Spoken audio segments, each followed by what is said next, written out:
Apa yang dah jadi dengan Brexit sekarang? Jom kita bincangkan.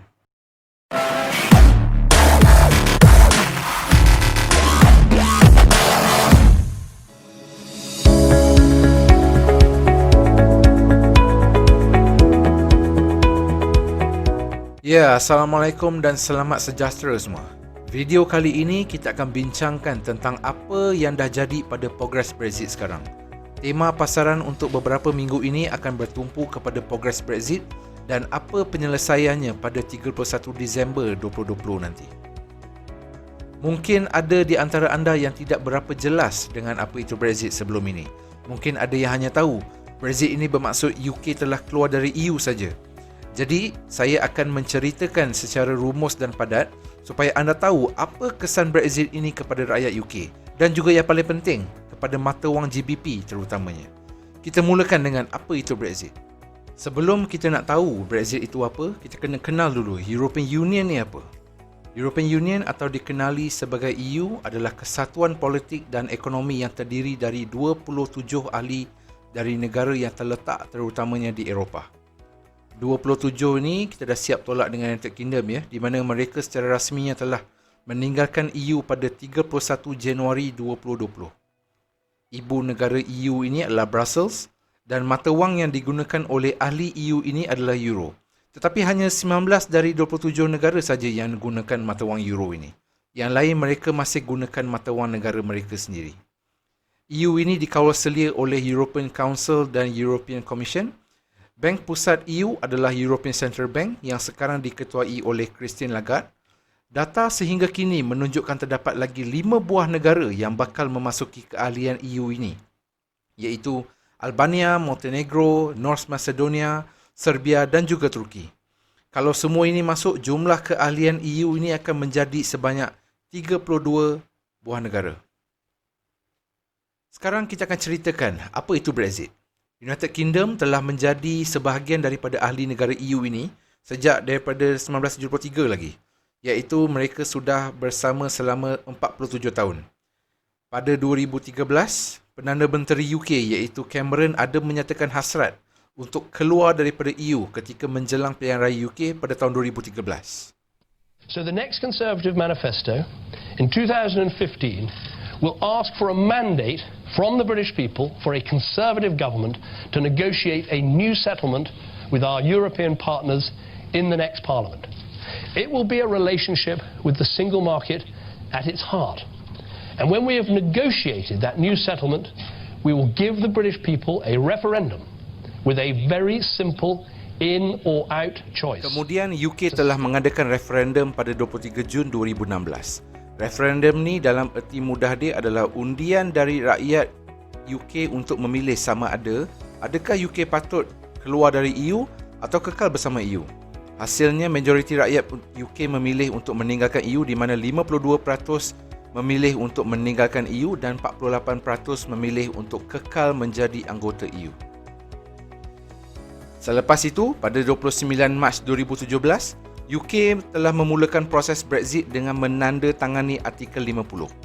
Artikel 50 ini adalah artikel yang termaktub dalam agreement EU ya, di mana mana-mana negara yang mahu meninggalkan EU, mereka mesti menandatangani Artikel 50 ini dahulu. The United Kingdom's permanent representative to the EU handed a letter to the President of the European Council on my behalf, confirming the government's decision to invoke Article 50 of the Treaty on European Union. The Article 50 process is now underway, and in accordance with the wishes of the British people, the United Kingdom is leaving the European Union. Dan UK secara rasminya telah keluar dari EU pada 31 Januari 2020. I know you want to ban our national flags, but we're going to wave you goodbye and we'll look forward in the future to working with you as sovereign. If you disobey the rules, you get cut off. Could we please remove the flags? Mr. Farage, could we remove the flags, please? Well, that's it. It's all over. Finished. We've gone. Could I please ask for quiet? Tengok ya betapa gembiranya barisan UK yang diketuai oleh Nigel Farage bercakap dengan EU pada sidang parlimen. Nigel Farage adalah leader untuk Brexit Party di mana beliau telah berkempen untuk UK keluar dari EU dari tahun 2016 lagi. Sebagai rekod ya, UK adalah negara pertama yang meninggalkan EU dan jika proses Brexit ini berjalan dengan lancar, mungkin ada negara lain yang akan mengikut jejak langkah UK. Kiranya UK ini adalah the first try. Apa yang akan jadi selepas ini? Tadi kita dah tahu UK secara rasmi telah keluar daripada EU pada 31 Januari 2020 dan mereka kini berada dalam proses peralihan sehingga 31 Disember 2020. Hanya tinggal beberapa minggu saja lagi. Dalam tempoh peralihan ini, semuanya akan berjalan seperti biasa, iaitu dari segi aspek kawalan sempadan, hak imigran, EU masih lagi memberi subsidi kepada UK dan semua aktiviti dagangan jalan seperti biasa. Cuma UK bukan lagi badan atau institusi politik kepada EU. Katakan kalau EU ada membuat perjumpaan dengan ahli-ahli mereka, UK dah tidak perlu datang untuk perjumpaan tersebut. UK juga masih perlu membayar yuran keahlian EU semasa dalam proses peralihan ini. Dan untuk makluman, pada tahun 2018, UK telah membayar EU sebanyak 13 bilion pound sebagai yuran keahlian EU. Ini merupakan salah satu sebab kenapa UK nak keluar daripada EU. Yuran keahlian yang sangat tinggi perlu dibayar setiap tahun dan duit ini semua datangnya daripada pembayar-pembayar cukai rakyat UK itu sendiri.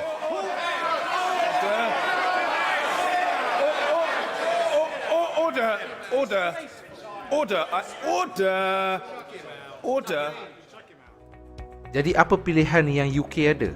Dalam tempoh peralihan ini, UK dan EU mesti berbincang untuk mencapai kata sepakat untuk meneruskan kehidupan selepas post-Brexit.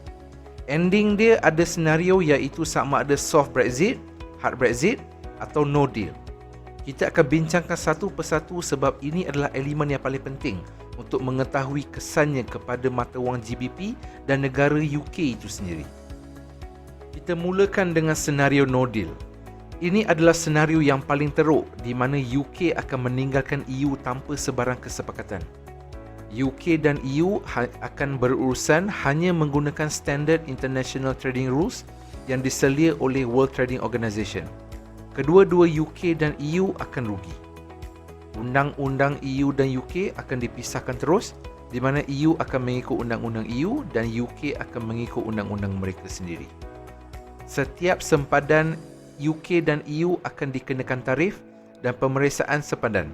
Ini akan mengakibatkan lori kontena akan beratur panjang di port dan orang yang kerja di port terpaksa memeriksa dokumen yang sangat tebal setiap hari. Harga barang pasaran juga akan meningkat disebabkan oleh tarif ini. Kemudian sempadan UK dan Ireland akan dikenakan hard border. Hard border ini adalah mereka mungkin akan naikkan tembok yang besar bersama dengan pengawal berjaga 24 jam di sempadan itu. Anda perlu tahu yang Ireland ini adalah sebahagian daripada EU dan UK dan sempadan ini adalah sempadan yang sangat sibuk pada hari-hari biasa. Kemudian rakyat UK yang tinggal di EU tidak akan mendapat apa-apa hak di EU jika senario Brexit adalah no deal. Bagi senario hard Brexit pula, UK akan meninggalkan EU dengan syarat-syarat yang tertentu di mana objektif utamanya adalah untuk mengembalikan sistem demokrasi di UK. Erti kata lain, UK akan mendapat hak mereka untuk menjalankan urus niaga seperti negara tunggal. Senario hard Brexit ini juga akan menyebabkan syarikat luar yang berurusan dengan UK akan dikenakan tarif. Sebagai contoh, jika peniaga Sweden ingin membawa masuk barang import mereka ke UK, peniaga Sweden itu akan dikenakan tarif dan cukai. Pemeriksaan di sempadan UK dan Ireland juga akan berlaku, tapi di sini kita tak cakap akan ada hard border seperti senario no deal tadi. Ini cuma pemeriksaan sempadan di mana akan terdapat pengawal yang bertugas di sempadan itu. Dan rakyat UK yang tinggal di EU akan mendapat hak di EU dan mereka perlu mendapatkan settled status sebelum tahun 2021. Dan senario yang terakhir adalah soft Brexit. Ini bermaksud UK masih akan meninggalkan EU tetapi dengan syarat-syarat yang mudah. Ini tidak akan memberi banyak perubahan dari segi cara berurus niaga semasa zaman pre-Brexit. Tidak akan ada penambahan tarif dan sekatan untuk perniagaan import. UK juga tidak akan dapat berurusan secara terus dengan negara luar dan masih perlu melalui EU. Rakyat yang ingin berpindah antara EU dan UK tidak akan mempunyai sebarang masalah. Dan yang paling penting sekali, tidak akan ada pemeriksaan sepadan di UK dan Ireland. Jadi secara kesimpulannya, untuk soft Brexit ianya bagus untuk UK dan EU kerana tidak akan ada banyak perubahan yang berlaku selepas post-Brexit. Tetapi ini bukan yang UK mahukan kerana mereka mahukan sistem demokrasi yang kuat di UK selepas Brexit. Untuk hard Brexit pula, ianya bagus untuk UK kerana mereka akan dapat mengembalikan sistem demokrasi mereka di mana UK akan membuat lebih banyak keputusan berbanding dengan EU. Tetapi ini bukan yang EU mahukan. Untuk no deal pula, ianya pasti tidak bagus untuk kedua-dua UK dan EU kerana pada akhirnya mereka tidak akan mendapat apa-apa. Tetapi dalam tempoh 1 tahun selepas tarikh 31 Januari 2020, kedua-dua UK dan EU pernah berkata ketika sidang media mereka bahawa mereka telah bersedia jika senario Brexit ini adalah no deal. Dan mereka berkata lebih baik daripada no deal daripada mencapai kata sepakat yang kedua-dua pihak tidak akan berpuas hati selepas itu. For whatever reason, it's clear from the summit that after 45 years of membership, they are not willing, unless there is some fundamental change of approach, to offer this country the same terms as Canada. And so with high hearts and with complete confidence, we will prepare to embrace the alternative, and we will prosper mightily as an independent, free trading nation, controlling our own borders, our fisheries, and setting our own laws. Jadi sekarang kita nak tengok, adakah Brexit ni sebenarnya memberi impak kepada mata wang GBP ataupun tidak? Kita lihat sekarang kepada chart GBP USD monthly ini. Pada 2018, GBP jatuh teruk akibat daripada zaman recession. Kemudian kita dapat lihat berlakunya correction phase selama 4 tahun dan pada tahun 2013, bermulanya proses Brexit, GBP telah mula turun kembali kepada paras terendah zaman recession. Apabila referendum mula dilaksanakan pada Jun 2016, GBP teruskan penurunan pada tahap terendah dalam sejarah iaitu pada 1.15. Dan bila UK mula meninggalkan EU secara rasmi pada Januari 2020, UK membuat lagi penurunan pada tahap yang terendah ketika kejadian referendum pada tahun 2016. Sememangnya Brexit memberi impak kepada mata wang GBP kerana pelabur tidak suka akan perubahan yang ketara kerana ianya akan memberikan risiko. Sudah 47 tahun UK bersama dengan EU, tiba-tiba UK nak keluar EU untuk jalan sendiri. Tidak siapa yang tahu apa akan berlaku di kemudian hari. Kecuali perjanjian Brexit yang dapat diperolehi oleh kedua-dua UK dan EU adalah perjanjian yang sangat baik dan ianya adalah win-win situation. Ianya pasti akan menghidupkan ekonomi balik sekaligus akan meningkatkan nilai mata wang GBP. Dalam tempoh peralihan sehingga 31 Disember 2020 ini, terdapat beberapa perkara yang masih hangat diperbincangkan antara EU dan UK. Yang pertama adalah tentang keseimbangan kepada peniaga EU dan UK. Ini bermaksud langkah-langkah untuk memastikan perniagaan di satu pihak tidak mempunyai kelebihan yang tidak adil berbanding pesaing mereka di pihak yang lain. Dalam erti kata mudah, apa yang dikenakan kepada UK, EU pun kena turut sama dikenakan. Aspek yang kedua adalah perikanan.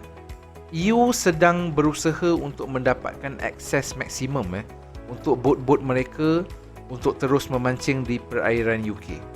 Perunding UK berkata sekarang ni mereka adalah negara perairan yang bebas dan mengutamakan kapal mereka sendiri. Tetapi kalau tidak ada kesepakatan mengenai akses ke perairan penangkapan ikan ni, UK tidak akan mendapat akses penuh ke pasaran EU untuk menjual ikannya di sana. Isu memancing ini hanya merupakan sebahagian kecil daripada ekonomi di kedua belah pihak, tetapi ini adalah sebahagian besar daripada kempen yang memenangkan UK dalam referendum Brexit pada tahun 2016. Aspek yang ketiga adalah rundingan pada masa depan. Ini adalah sebahagian mengenai struktur keseluruhan perjanjian. Dan ianya juga mengenai bagaimana perjanjian baru akan dibuat pada kemudian hari? Adakah mereka mahukan perjanjian Brexit ini setiap 5 tahun sekali? Ataupun ianya adalah one deal for all? Itu yang sedang dibincangkan. Dan aspek yang terakhir sekali adalah sempadan UK dan Ireland. Aspek ini sebenarnya adalah untuk menjaga perbatasan darat di Ireland yang kini menjadi sempadan antara UK dan EU supaya terbuka seperti sekarang. Persoalannya, adakah sama ada sempadan ini akan terus dibuka atau akan ada sekatan pada masa depan selepas Brexit ini? Kerana jika ada sedikit sekatan sekalipun, ianya pasti akan memberi perubahan cara berdagang antara kedua UK dan EU pada masa hadapan. Nobody wants to see a hard border back again. Definitely not around here, not anywhere in Northern Ireland. There's a possibility it's going to bring back trouble again. Just nobody knows what the end result is going to be. So what do you want the politicians to do? Well, I would like to see them get it sorted out and leave the country as it is. No hard border. Oleh kerana 31 Disember semakin hampir, jika UK dan EU tidak dapat mencapai kesepakatan, mereka mungkin hanya akan setuju secara on paper, iaitu buat syarat saja. Kemudian mereka akan melanjutkan lagi perbincangan mereka.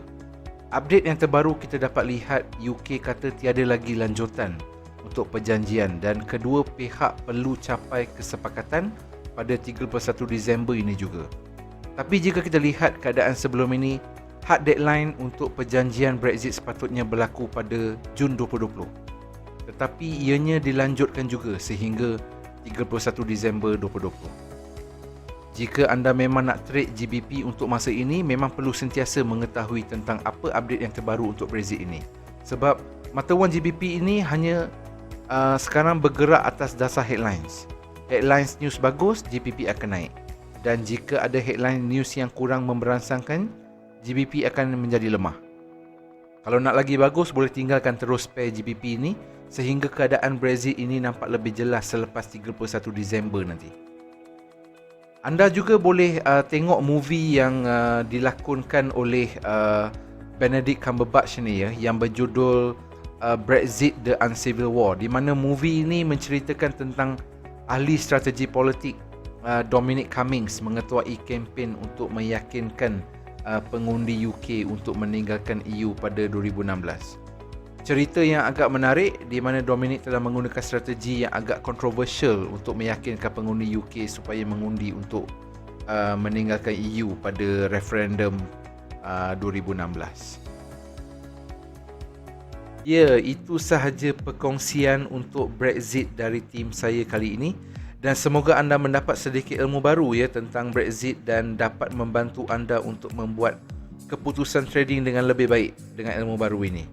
Jangan lupa untuk subscribe channel YouTube Whipsaw FX dan join channel Telegram rasmi kami Whipsaw FX untuk mendapat update fundamental harian. Dan jangan lupa juga untuk sharekan video ini kepada rakan-rakan lain untuk manfaat bersama. Kita akan berjumpa di lain masa. Terima kasih dan Assalamualaikum.